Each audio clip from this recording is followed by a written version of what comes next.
ಏನು ಸುರಿ ಲವ್ ಸಂಧ್ಯಾ ಇವತ್ತು ಅಭಿಮಾನಿಗಳ ಜೊತೆ ನೋಡ್ತಾ ಇದ್ದೀವಿ.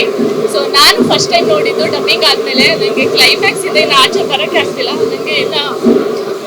ನನಗೆ ಅಳು ಬರ್ತಿತ್ತು. ಅಂದರೆ ಯಾವುದೇ ಹೆಣ್ಣಿಗಾಗಲಿ ಆ ಟೈಮಲ್ಲಿ ಅಳು ಬರುತ್ತೆ.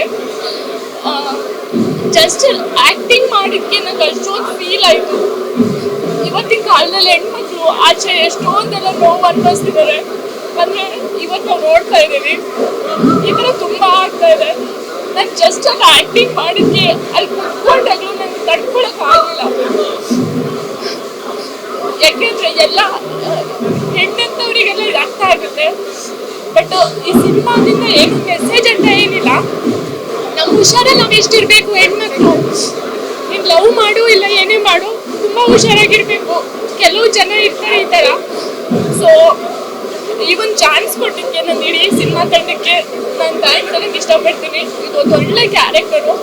ಆಮೇಲೆ ಅದು ನಿಜವಾಗ್ಲೂ ನನಗೆ ಕ್ಲೈಮ್ಯಾಕ್ಸ್ ಸೀನ್ ಮಾಡೋಕ್ಕೆ ತುಂಬ ಕಷ್ಟ ಅನ್ನಿಸ್ತು, ತುಂಬ ಚಾಲೆಂಜಿಂಗ್ ಅನ್ನಿಸ್ತು. ಕ್ಲೈಮ್ಯಾಕ್ಸಲ್ಲಿ ಏನಿಲ್ಲ ನಾನು ಹತ್ತಿದ್ದೀನಿ, ಅದು ರಿಯಲ್ ಆಗಿ ಹತ್ತಿರೋದು. ಆ್ಯಕ್ಚುಲಿ ನಾವಿಬ್ಬರು ರಿಯಲ್ ಆಗಿ ಹತ್ತಿರೋದು.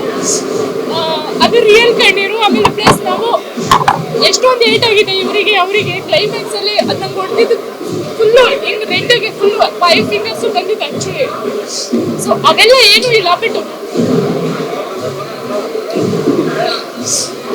ಒಂದು ಒಳ್ಳೆ ಸಿನಿಮಾ. ನನಗಂತೂ ಖುಷಿ ಆಯಿತು ನನ್ನ ಸಿನಿಮಾದ ಪರವಾಗಿ. ಯಾಕಂದರೆ ಎಲ್ಲರೂ ತುಂಬ ಚೆನ್ನಾಗಿ ಆ್ಯಕ್ಟ್ ಮಾಡಿದ್ದಾರೆ. ಅದರಲ್ಲೂ ಕ್ಲೈಮ್ಯಾಕ್ಸ್ ಅಂತ ನಾನು ನೋಡಿರಲಿಲ್ಲ, ಇವತ್ತೇ ನೋಡಿದ್ದು.